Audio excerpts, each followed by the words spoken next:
Welcome to Happy Times and Places, a positively inclined Doctor Who episode commentary podcast in which I, Toby Haydock, ask a special guest to choose a story, to watch it, nominate their favourite things about it, then I have to watch, commentate, and guess what those favourite things are.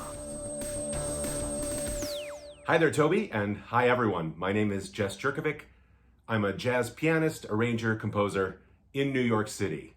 And most recently, in the last 4 years, I've been doing a YouTube project called the Dudley Simpson is Doctor Who Project, where I transcribe my favorite bits of Dudley Simpson music and create a solo piano arrangement of those pieces.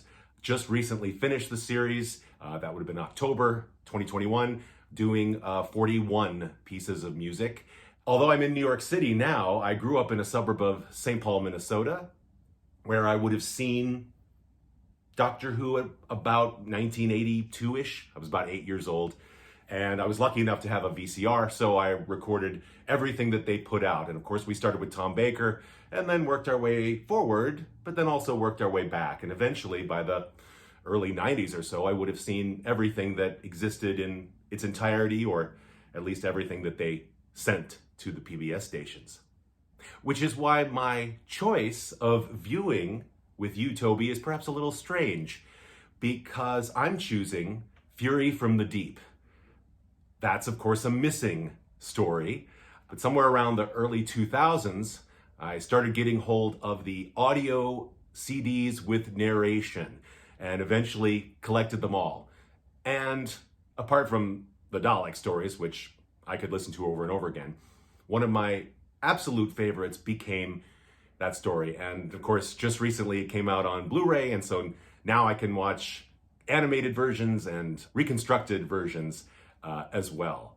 So before we get started, since I'm a musician, you might easily suspect that since Dudley Simpson scored Fury from the Deep, I could choose the music for all 6 episodes, and of course the answer is yes.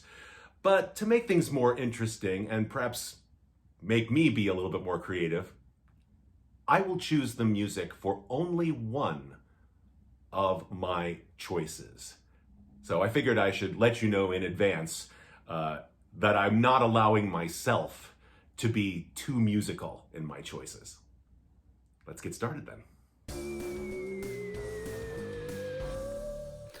Well, welcome everybody. You just heard Jess Jerkovic there, who I've not met, but I was delighted to take part in the Quiz of Rassilon, which is an online event. Well, sometimes it's not, it's in person, but it went online during the pandemic. And like my Comedy Club Excess Malarkey, it sort of went, well, why don't we open this up to the rest of the world? And we benefited doing that with the comedy, encountering comedians and punters that we would otherwise have been denied us by geography. And the Quiz of Rassilon during the pandemic did what Doctor Who did in many areas, and hearteningly so. And I'm desperately uncynical about the fact that when we were all a little bit shut down and feeling a little bit as though we weren't quite sure what we were doing, and I was fortunate, I had people in this house, but I know not everybody was as lucky as I, and I had a dog. People around the world stuck in their own homes, without an income in many cases, and certainly without, proximity to people in other cases, sometimes both of those things, were brought together by daft old Doctor Who. And I encountered a number of people doing that quiz who brought their own specialisms to the quiz questions. I think I did mine on character actors, I'm sure. And the Quiz of Rassilon is spearheaded by one of the nicest people in the world, Michael Williams, who's just one of those people that teaches you to just be cheerful and enjoy life and Doctor Who and on people. And the Quiz of Rassilon, brought different people together to do their particular rounds. And as I say, I was lucky enough to do it a couple of times. And it's really interesting, hearing from people who come to Doctor Who with their own, as I say, specialism. Mine is spotting actors, I guess.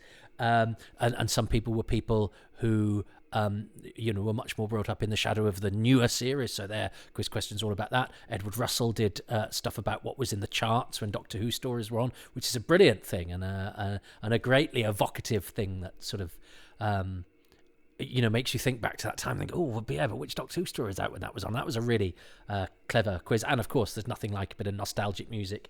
There was questions about all sorts of different, as I say, areas that you can mine Doctor Who for, that you can put your own specialism into.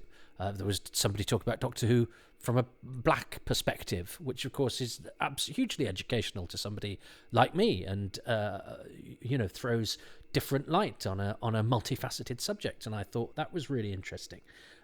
Amanda Ray Prescott, who is from America as well, as is Jess Jurkovic, and his specialism is music, and his YouTube channel is somewhere you can get lost forever. I mean, just watching him play, I never thought I'd be able to lose 15 minutes watching somebody play the music from The Chase on a piano.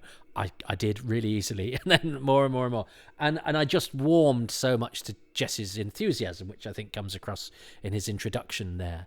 And I do like, it's really interesting that we, when I was younger, Doctor Who, I thought the appeal of it's British, and it's a very British thing, and only the British get it.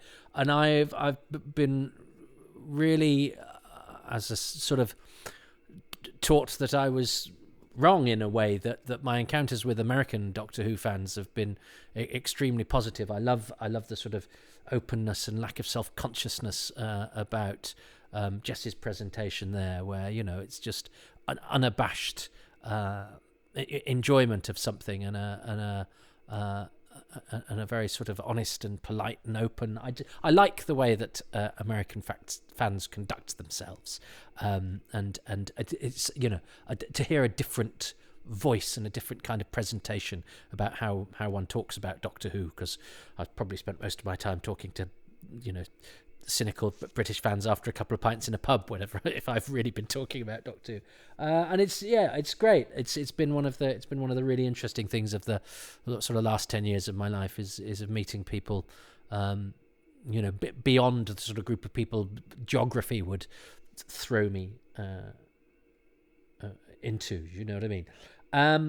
So I had to approach Jess, and Jess has chosen, well, we're doing a Troughton. We're doing a season 5. Now, I feel bad for loads of my friends because I've had loads of Troughtons chosen, but they've all been from season 6 or season 4. Nobody's doing season 5, which when I was a time tot was the classic season of Doctor Who. Well, they've been chosen, but they haven't done the videos. That's the thing. Jess is the only one who's chosen a season 5 story, who's actually come up with the goods. And so, I've done the Dominators recently. And so I've done the Seeds of Death, and I've done the Highlanders, and I've done Evil of the Daleks. So even though I have somebody who longer ago than Jess submitted a Mind Robber to me and a War Games to me, they will have to wait, because I try to sort of mix these up a bit. I needed to do a Troughton, so I'm doing my only season 5. This is a story that I have all sorts of really interesting bonds with. And it's a curious story and an odd entry into the canon. And it's also one that is, alas, completely missing. So come with me on what might be quite a personal journey for Fury from the Deep. So I start this with probably going, I have no hope of getting any points for this unless I choose the music on the same episode that Jess does. And I'm going to watch the photo reconstruction, as I always will with these, because I think the animations, much as I enjoy them, are a thing in and of themselves, and I will probably be talking about, certain choices of the animation rather than, I think, trying to get, to grips with the story as it was made and broadcast originally. So that's not to denigrate or be pejorative about the animations, which I like and think are very good, and I think Gary also did a great job with this, but that's a separate and very different conversation. But full marks for the big tentacles that come out and attack the helicopter in episode 6.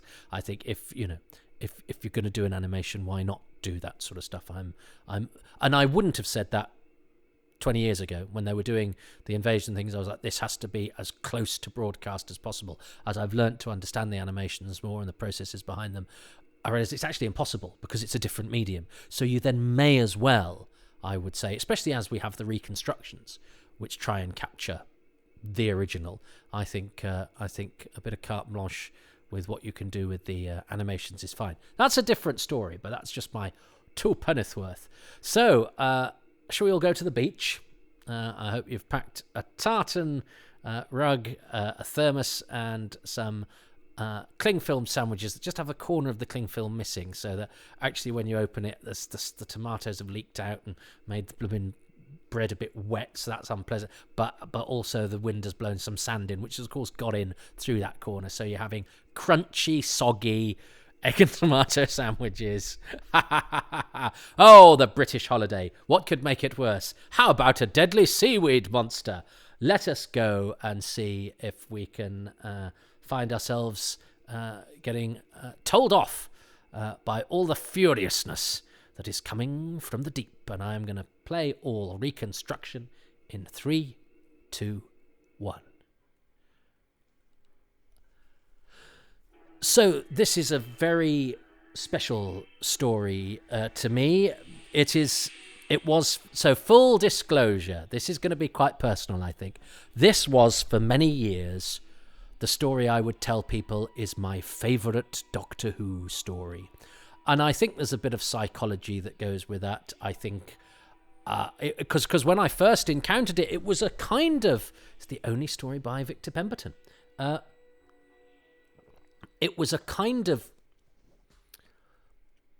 sort of blank entry into the canon in a way, because, and here we start with moving pictures. This is so promising, isn't it? And this is, of course, lifted from the War Games, where the War Games used this footage of the TARDIS landing on the sea again. But I remember being quite disappointed that, they fade from one picture to another. That's just that's the 60s going, well, we can't do it both ways. That happens with the Dominator spaceship, doesn't it? Where they have sort of 3 different shots that they can't quite merge perfectly together. And I got very edgy when I saw that in the War Games and went, the one bit we've got Fury from the Deep, it's actually a compromised shot. Is the compromise that they have to fade the TARDIS from one to another? I mean, you'd sort of maybe go for a different angle, wouldn't you, rather than try and sort of cheat it like that. But is it worth it to have that TARDIS spinning from the sky? I think it's a great shot and a great idea and a novel opening. And I'm less self-conscious about that now. But Fury from the Deep, when one sort of learnt about Doctor Who early on, I had Doctor Who: A Celebration, the book, and the 20th anniversary Radio Times special. That's what gave us our précis of the Doctor Who stories that had been broadcast so far. There was no novel, and it was it was the story where Victoria left. That's what kind of had it out as a landmark. And then it's also the first one that the sonic screwdriver appears in. What about the story itself? Yeah. It's scary, and it has a seaweed monster.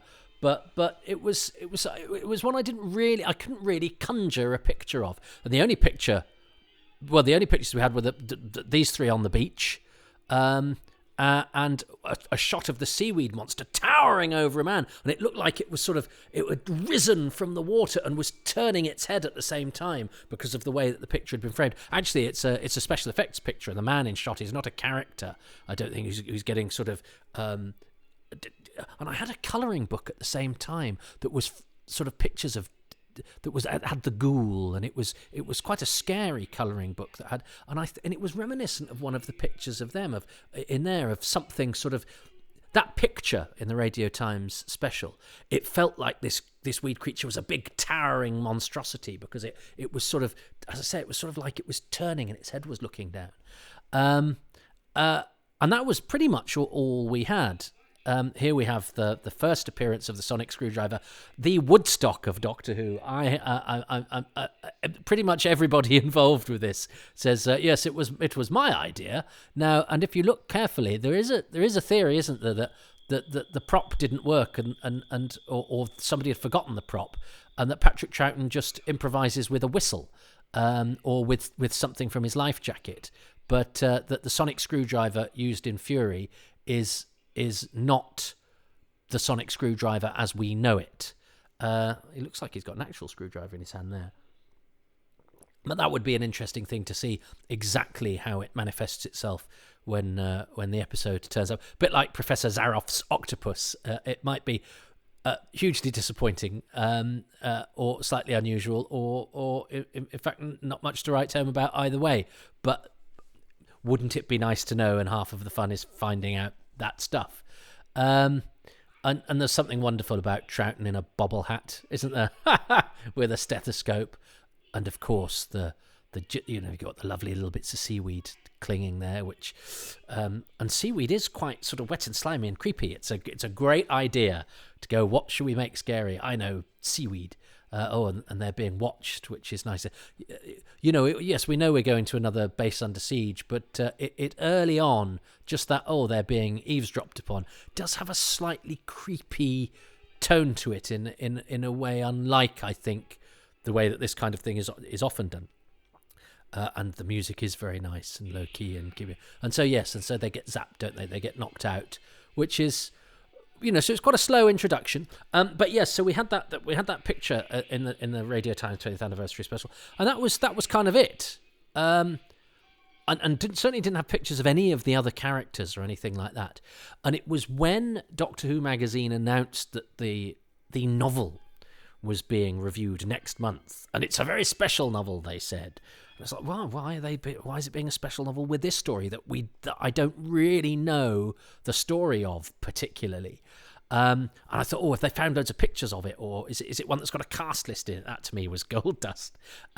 Is it a big hardback coffee table version for some reason? No, and the answer was no. It's just a lot longer, because Victor Pemberton has done such a good job on it. They don't want to cut it, but he's exceeded the word count.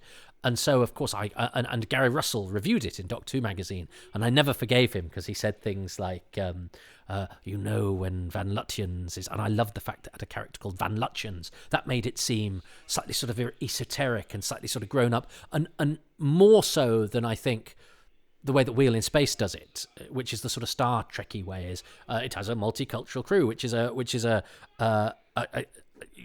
evidence of a progressiveness in the 60s that is good, and an attempt to sort of say it's not just England going into space and all of that, which is great.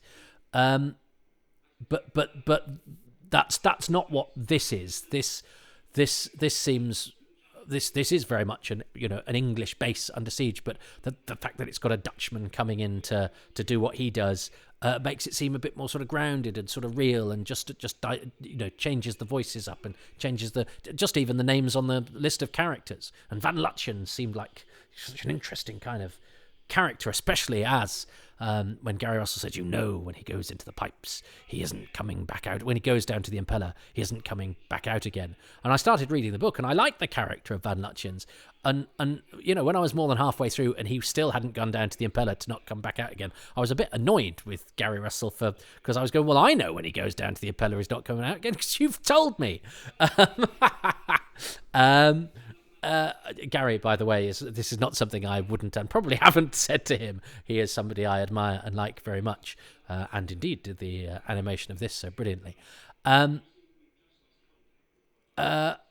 anyway, I read the book and I loved it, and of course, it became my favourite story, even though I'd never seen it. I don't know about you, but when I was young, I like to think of myself as somebody who knew my Doctor Who. And then, of course, when I got the Radio Times book and the Doctor Who Celebration, I went, well, I didn't even know there was such a thing as a Stephen Taylor or a Celestial Child. I'd never heard of any of these things because I'd not had access to loads of copies of Doctor Who magazine.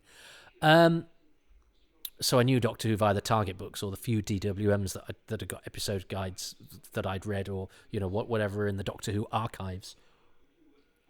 I was quite surprised that Harris had a moustache. I know Roy Spencer as an actor, and he was still doing stuff, in the 80s. I remember he cropped up. There was a couple of episodes in EastEnders where he cropped up. I think Mr. Range, William Lucas was in them as well. It was a couple of those episodes of EastEnders where they take it out of the square, and have a little jaunt somewhere. And so there was a sort of the guest characters actually ended up doing quite a lot. And Roy Spencer was in that. Was he somebody to do with a hotel or something? And he would pop up in things still. Now the guard here is Peter Duckrow, and you do not see him. So in the animation, I know they have him as a figure, and then, and I'll say this to Gary as well, credit him for loads of episodes where they just have a guard and go, oh, we'll credit Peter Duckrow. Peter Duckrow was a friend of, who was he a friend of? I was reading something the other day. Anyway, he's the face in Adamant Lives. He was a friend of Donald Cotton. That's right, Peter. And his name was something different, or a longer version of that. Anyway, Peter Duckrow was a voice actor.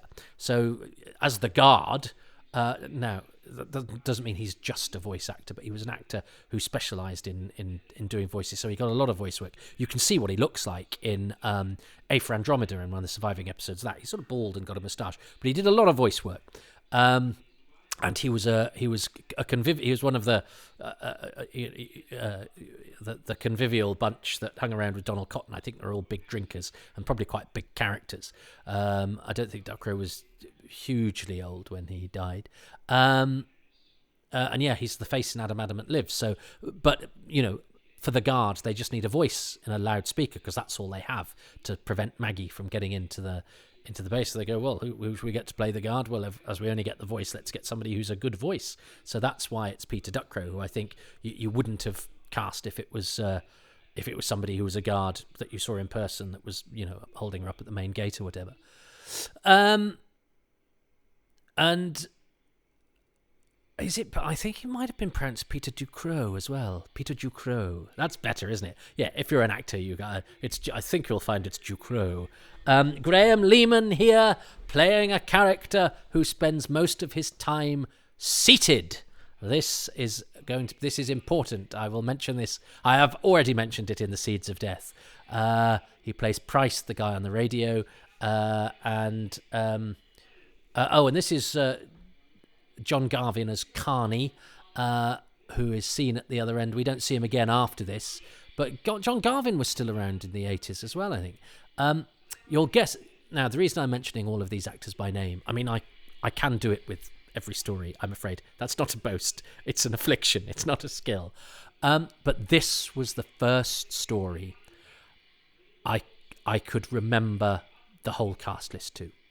And I didn't sit and learn this stuff. I was interested to know who was in things. And I think if I was going to try and imagine what Fury from the Deep was like, it was important to me to, as I say, I didn't sit and study this stuff, but it's the stuff that sunk in. And actually, when I found that, because I remember when I read the book, I had no idea. I knew some cast lists from Doctor Who at this point because I'd got episode guides and things like that. And it was when I borrowed my friend's Doctor Who, the programme guide, which I've never owned. But I borrowed my friend David Merrick's the programme guide. So, of course, I went straight to Fury from the Deep to see who the actors were.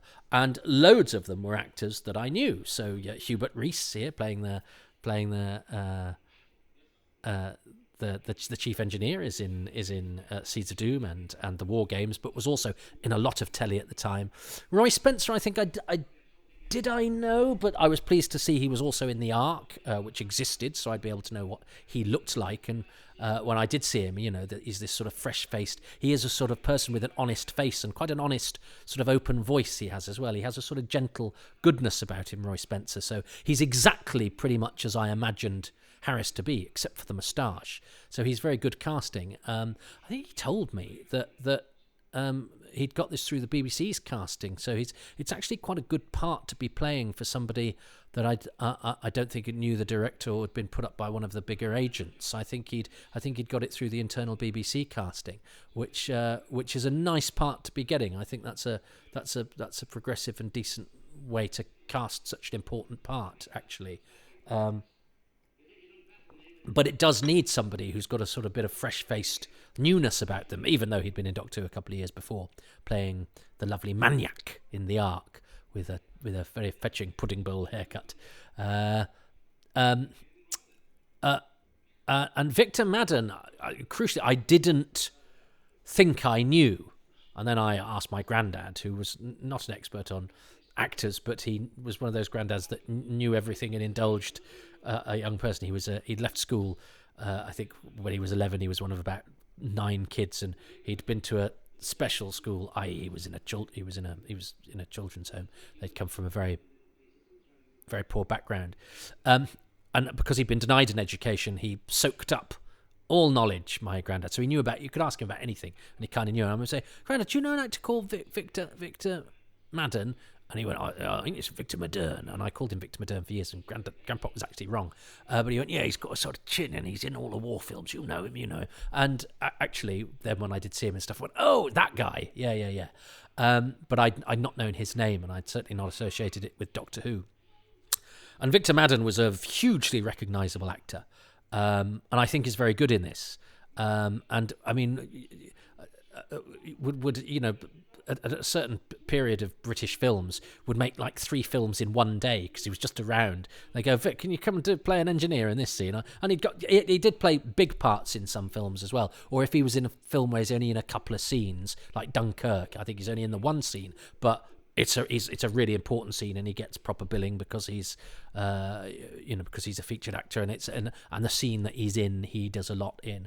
June Murphy, Roy Spencer and June Murphy, they seem the right sort of names to be playing Mr. and Mrs. Harris. June Murphy, I was then delighted to see was in the Sea Devils, because I'd know what she would look like, because again, the idea that there was such a thing as a telesnap, and I don't think there are any photos of the guest cast in this that aren't telesnaps. Oh, there's a few, aren't there? There's a few of Robson in the helicopter, but I don't think they came out till later. I know Victor Madden had one because he said he'd send it to me, and then he didn't. But I interviewed him. I interviewed him. I exchanged letters with him not that long before he died, and the interview, as it was, appeared in Doctor Who magazine after he died. Peter Kindred is the designer. The Harris's flat is an interesting looking one, although Hugh David, the director, who we have no episodes of, he directed The Highlanders, and this seems to be shooting from some, through the sets quite interestingly. So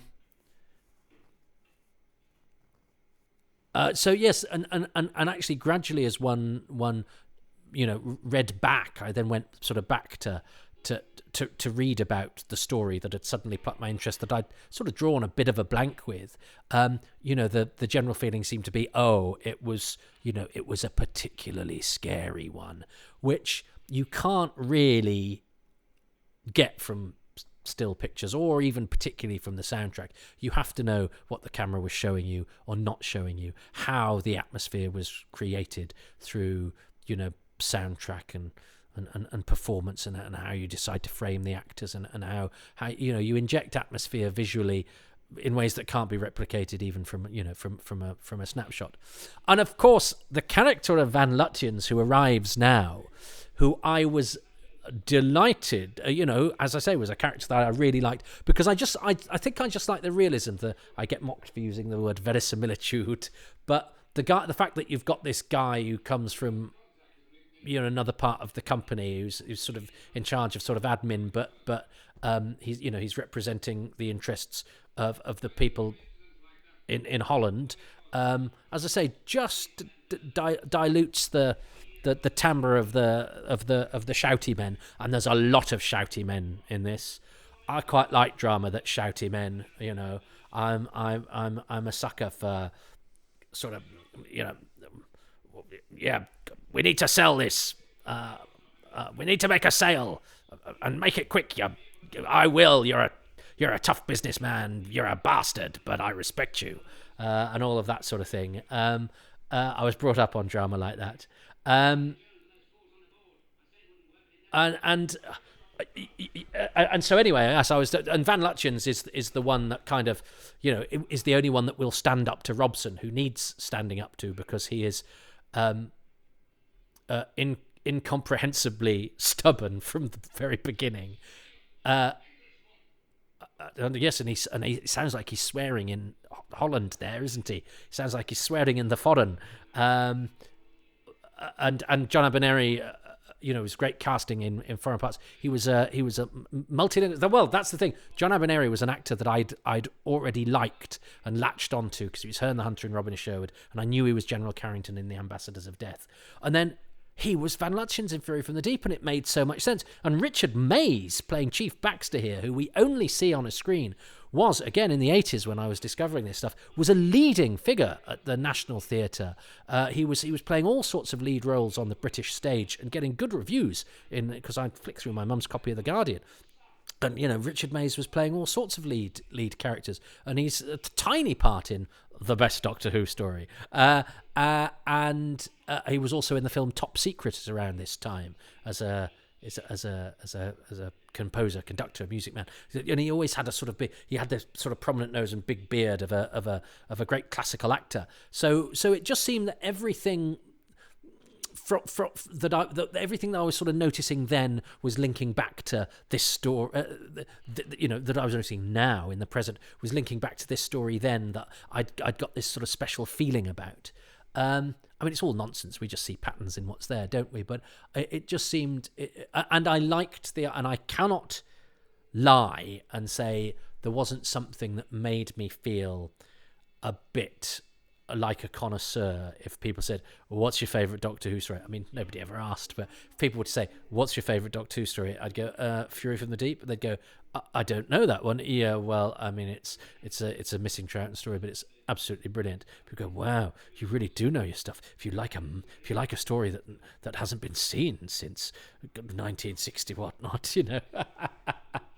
So, anyone can say Genesis of the Daleks or the Caves of Androzani, but to say Fury from the Deep, oh gosh, I would have been I would have been rare fruit in certain social situations that never existed.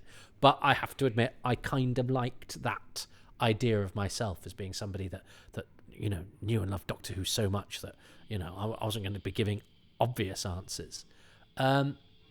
Oh, no, I've not seen this picture, so I wonder if it's a composite or if it's just one that... If it's just because they do have access to all sorts of lovely pictures in these reconstructions, which are so well done. I love this piece of music. It's a really great piece of music. I'm sure Jess will describe it better than that. The num burbly blur music. And, of course, it's Victoria's last story, which I'm sure we'll come on to. But yeah, so it all just seemed to come together, this, to be a favourite story of mine.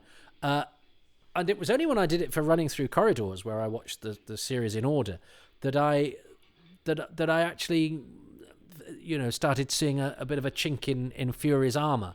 And after a number of stories of quite a similar hue, it did seem to be, a bit of more of the same. And I think there's a particular problem with it is that it does have men shouting at each other about whether to turn off the gas or not. And Robson's thing about going, well, I've never turned it off before, so why should I turn it off now? It's like saying, there's a fire, open the fire doors. Yes, but I've never opened the fire doors up until this point, so I'm definitely not going to do it now, especially not if I'm told by a Dutchman and somebody who's been to university. And I think Victor Madden does it well. And I think actually when he does the paranoia and the breakdown stuff, I think he's excellent. But I think there is an issue with the story that Robson starts off as an intransigent jerk and for no real reason other than that he's stubborn, which is a shame. But I think there is still a lot to recommend this, and I'm hoping that revisiting it now, where all that love that I've talked of, that I have to say I'm now remembering, and I'm remembering the joy of discovering that. And I got the soundtrack, you see. I got it on a cassette, but this is before it was done with narration, where it never mind the heartbeat, it was like I was listening to it beneath the sea. But the part of the fun of that is trying to sort of discern everything and make it out. And actually, the performances help there because Victor Madden's got he's got a very distinctive voice, and John Abineri was doing the Dutch thing, and I think Madden was a bit higher because of the tape, and John Abineri was a bit deeper because of the tape and because of the multi-generational thing. So the performances sort of stuck out quite nicely. And of course, these guys are just fantastic. But by now Fraser Hines and Patrick Troughton can do this stuff in their sleep, but they don't. I don't think they're ever lazy. I got to know Fraser a bit, and I think he's somebody who always wants to bring value to what he does. He'll never phone in a performance. He's not a lazy actor. So even though he can do this sort of stuff, sort of almost second nature, he's always aware that the audience need to keep being invested in this because of what you bring to it as a character. This looks great on the reconstruction, but and this could look one of two things. This could look extraordinary with shapeless, writhing, terrifying seaweed, or it could be a couple of plastic fronds that aren't very movable, that just sort of stick out and waggle about in some soap suds. I'd love to find out. And I used to and as I say, I think it was when I remembered Carney was played by John Garvin and Quill by Bill Burridge. Oak, John Gill, Quill, Bill Burridge. That's how I remembered it. And I was in my friend's car, I remember, and I was thinking about Fury from the Deep, and I suddenly realised, oh my goodness, I can do the whole cast of that story without having to look it up. And eventually I was able to do that with every single Doctor Who story. And I think I can do that still. Now, I think you'd probably, just for me to get some stories complete, you'd have to read the character and I'd tell you the actor. But most I could probably do.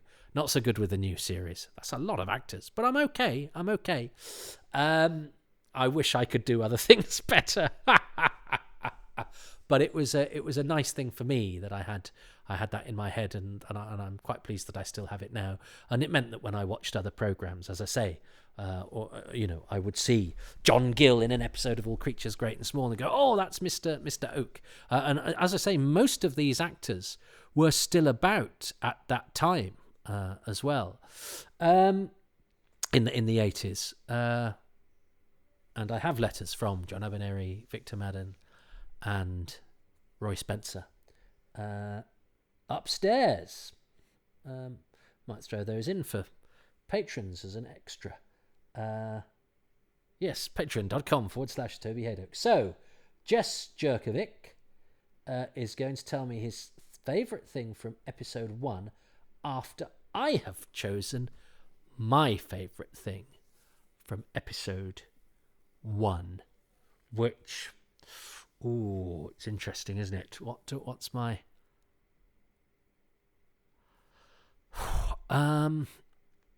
Is it the TARDIS landing on the sea? Is it just that sea setting? The heartbeat's got to go at some point, and I wonder if it's worth getting that in early, even though it doesn't feature hugely prominently right at the moment. I think as a motif throughout the story, it is genius, and that really helped. When you're listening to the soundtrack as well. Well, that's all there, and I think a menace that manifests itself in your ears first is a really creepy, nice idea. I like the fact that Van Lutyens is Dutch. I don't know why. It just lends it something. I like his name.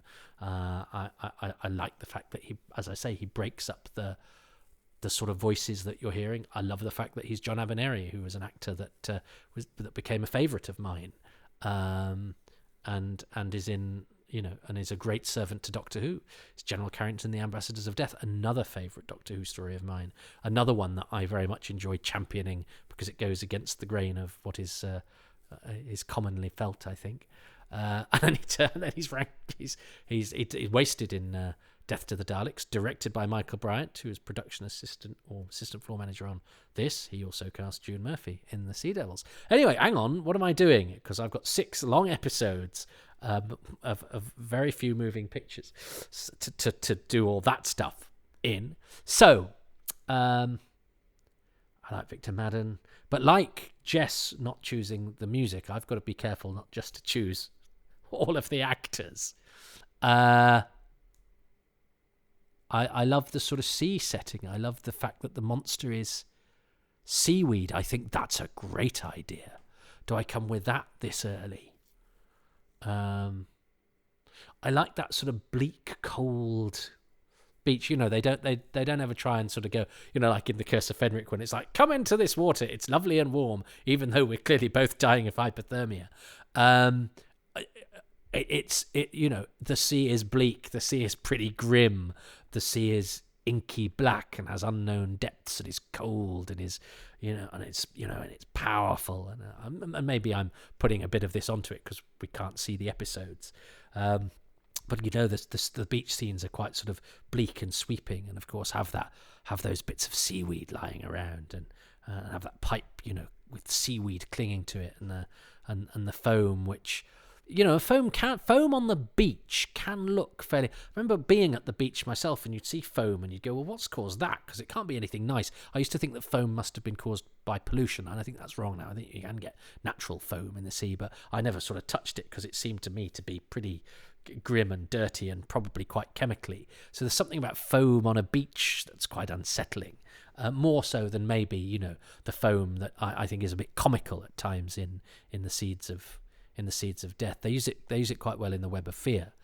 but they do use the foam a lot, don't they? So you have to knock a point off for that a little bit. And that go, should we use some foam again?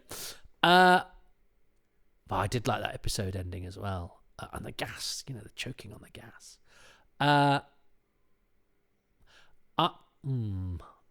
think I'm going to go for setting it by the sea and all that gives to us. It gives us the TARDIS landing on the sea, it gives us the foam on the beach, and it gives us that sort of, you know, the unknown. And what a title, Fury from the Deep. That might be one of my things actually later. I think the title is superb. Or is the title now Fury from the Deep? It is a good title, isn't it? It is a good title. It's not an invasion of the, it's not a, you know, name of planet. Well, they'd have to call it Earth. It's a sort of, you know, it's not a literal title. And it was going to be called Colony of Devils, which I rather like, but that has supernatural undertones, which I think they wanted to avoid because again, it would be a metaphorical colony of devils. And I know that he gets that sentence in the book. I think it's when Van Lutyens goes into the Impeller, and you know he's not going to come back out again, don't you, Gary? Is that he says, you know, it's this mass of foam and seaweed. It was a colony of devils. Fury from the Deep. I'm going to go for the title because I think it's one of the more interesting and evocative and slightly different Doctor Who titles. There's not one quite like it, and I actually quite like seeing, you know, by Victor Pemberton, which we don't normally see on, because we don't have any stories where, you know, that we have moving pictures for that says that. So yeah, I'm going to go for the title, Fury from the Deep. I've never chosen the title before, but it is a good title, isn't it? What is Jess going to go for? It's unlikely that Jess is going to choose the title. Right, so my favorite thing of episode 1. Well, we get off to a fast start with the Dr. Jamie and Victoria shot down, and we're introduced to this refinery and its office intrigue, if you will, and the lovely couple of Harris and his wife Maggie, and the terrifying cliffhanger at the end of part 1. I really wish I could see that. I mean, I could go on and say things like that. But as the story gets tense and exciting, my favorite thing is at the beginning when the Dr. Jamie and Victoria have the foam fight on the beach. It's just such a good time, and they clearly like each other and are and trust each other and enjoy each other's company enough that they can be playful and silly if you did not know these characters at all, and this was the first you saw of them. I think you could so easily just fall in love with them and then be willing to go with them on the adventure. Just from there, you'd be more open to it because of that opening scene. It sure helps that there's some awesome waltz music from Dudley Simpson underneath, but that scene just seems so fun. And as I say, it makes me just ready, even though it gets pretty grim from there not long after. It's a wonderful start and such a pleasing and fun beginning to this story, which won't actually have a lot of laughs in it. So I love that start. Interesting. Good choice. I'm always in two minds about that scene because, and Jess has actually helped to convince me of its merits, because much as I love Troughton and Hines and Watling horsing about, and I think the dynamic between the three of them in this story is excellent, and I'm sure we'll talk about that a lot in future installments. It always felt to me like playing in the foam sort of seemed to undermine the foam. You're kind of going, yeah, foam's quite funny and silly, isn't it? Now, of course, it's then clever to take something that's funny and silly and make it the cuckoo spit of something completely horrific. And I can see the logic behind that.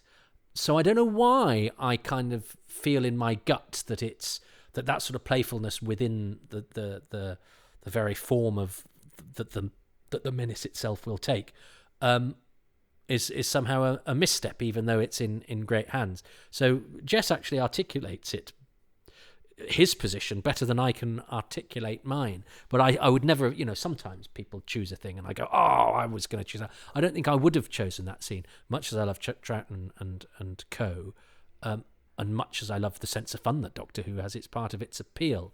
That's always been a bit where I felt like, oh no, I'm waiting to get to the story proper, and they're squandering some of their film allocation on horseplay. Get on with it, And in fact, when he was talking, I was thinking, is he going to choose the sonic screwdriver? Because that's a momentous occasion in Doctor Who history. So momentous. Michael Bryant said it was his idea. Victor Pemberton said it was his idea. Uncle Tom Cobley and all. So I wouldn't have chosen that, but I think Jess has made me feel better disposed towards that scene than my sort of inbuilt prejudice that hasn't really got a reasonable explanation behind it. So that's I've been educated once again, courtesy of the quiz of Rassilon. So good. So look, this is going to be quite a personal journey for me, as I say, and so I don't expect to win this one, but I never win anyway, so I think that's hardly worth commenting upon. It's not like I go in thinking, this is going to be the one. There's no way he's not going to choose the Mr. Oak and Mr. Quill scene from episode 2. I mean, there's no way. Surely he's not going to choose the Mr. Oak and Mr. Quill scene from episode 2, and thereby hangs a tale. But look, I think I've gassed on long enough for this week. Gassed on. I could do that joke for the massacre as well, but it would be, the source of the joke would be different. I think I've gassed on for too long. I remember when I get to do the massacre, I'll do that joke again. But anyway, we're going to turn off the flow. Mr. Robson would be very, very annoyed. And I will speak to you next time. Thanks for listening. I'll be back in a heartbeat. Well, thank you ever so much for listening to Happy Times and Places, which is presented by me, Toby Haydock. My special guest for Fury from the Deep is Jess Jurkovic, who you can find on Twitter at Jess Jurkovic. And he also has a Patreon and a Ko-fi and a YouTube channel, which you really should avail yourselves of. It is one of the best Doctor Who related things out there. It's sheer joy. I'm grateful to Jess, and I'm grateful to the many patrons who make these podcasts possible. And they include Kevin Murdoch, Jonathan Molyneux, Christopher Joyce, Christopher Sharp, Paul Goodridge, Paul Murphy, Andrew Snedden, Rick Moran, Mark Swan, David Hughes, Grant Davidson, Simon Barker, the Missing Episodes Doctor Who podcast, Andrew Fordham, Neil Allen, Paul Carrington, Chris Stokes, Stephen, Ruben Herfindahl, Stephen Moffat, and Paul Burns. The music is by Dave Gates and the artwork by Dylan Patterson.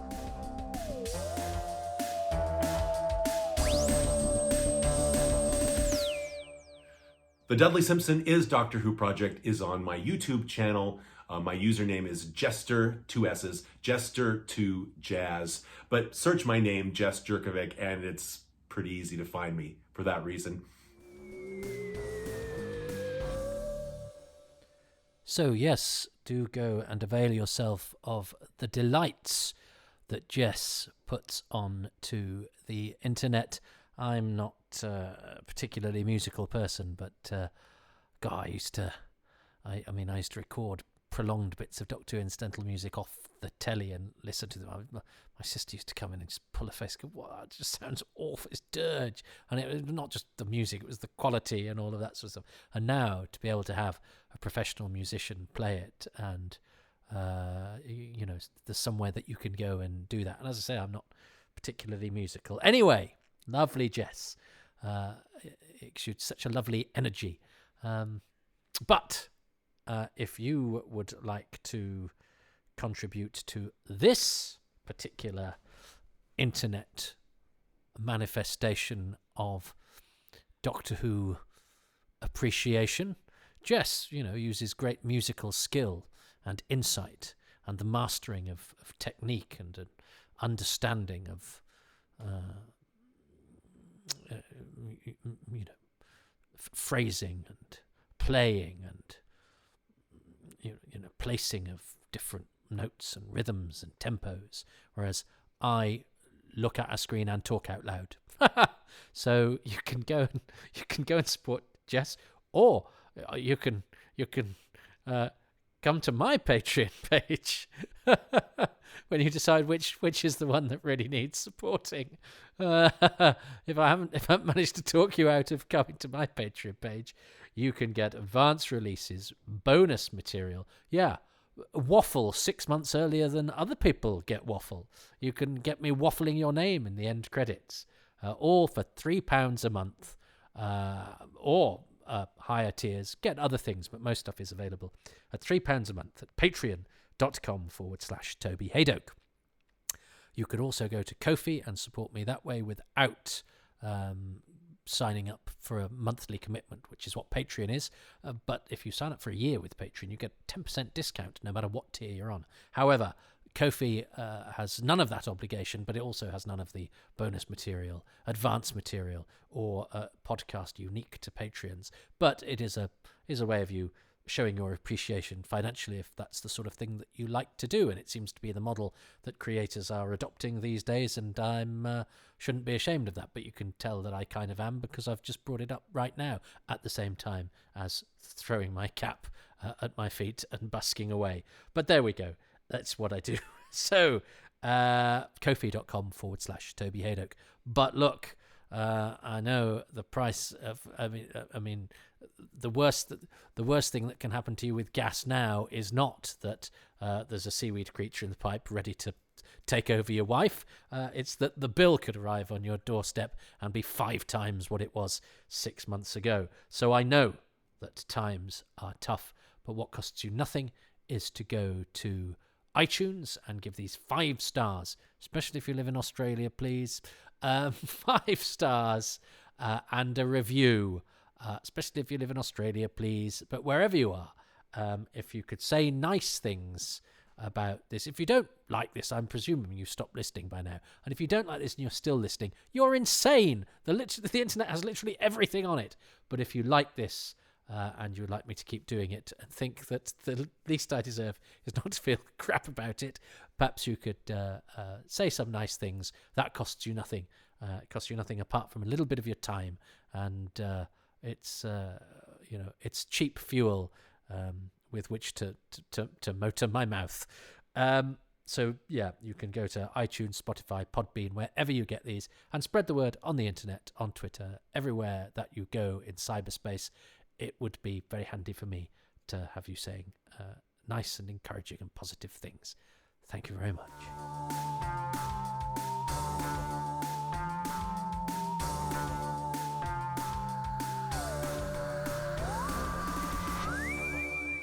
I'm on Twitter at Toby Haydock. These podcasts are on at Haydock Podcasts.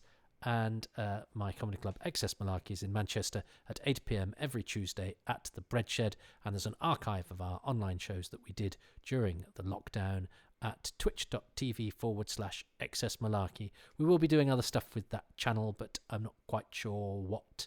But it's all to play for, isn't it? As the internet becomes a way that people now get their entertainment that is becoming increasingly tailored towards what you want, rather than 4 channels scheduling stuff at certain times, and you having to choose your least favourite of the 4. That's what it was like. Well, it was 3 when I was lad. I remember when Channel 4 was new.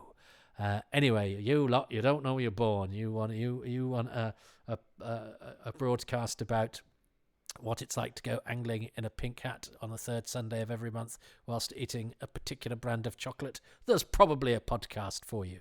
If you want one where it's a middle-aged man waffling and mixing half-remembered facts with half-remembered childhood activities and a general sort of frothing enthusiasm, well, you've come to the right place, except for now, because we've come to the end.